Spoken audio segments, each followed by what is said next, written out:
So ayun guys, yung kita digdi sa Fredo's Resto Bar, digdi po sa Bakakay.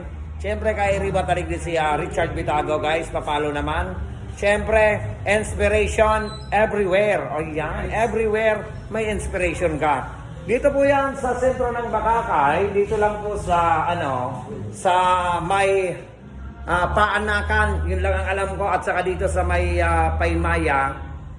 Dito sa malapit sa chicken, ano yun eh? Hari Manok, ayan. Barangay ano po yun eh? Barangay 14. So ayun guys, yaong kita ngunyan dito sa Barangay 14 sa Resto Bar ni Fredo's Place. Kita nyo naman, pwede kayong uminom at guys, ano pang inaantay nyo? Huwag nyo kalimutan i-follow. Inspiration everywhere. Bagong katropa. Ang bago nating katropa. At siyempre ang ating team idol, si Richard Bitago. Ayan, huwag niyong kalilimutan, malapit na ang halalan.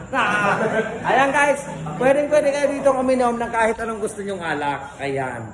At mayroong inuman sa taas, kaya puntahan natin. Di ba? Tado. Log na naman eh, para sa pagsabag. Inot na. Inot mo dyan. Ikaw bouncer? Sarayutin man na bouncer rin eh. Dagos na dyan. Tayo naman taraw digdi. Tayo daw kita digdi makulong. Baka may mga chicks. Ay.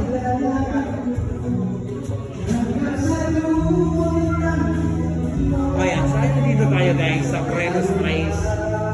Kita nyo naman. Makakasama natin.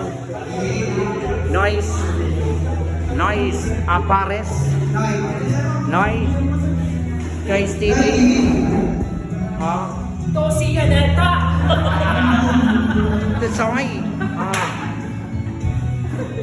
Si Sir Pilien. Idol Chart. Idol Chat. Lobster Parpuma. Hey! Guys, napakagandang place, napakagandang inuman dito sa Fredo's Idol. Fredo's Idol.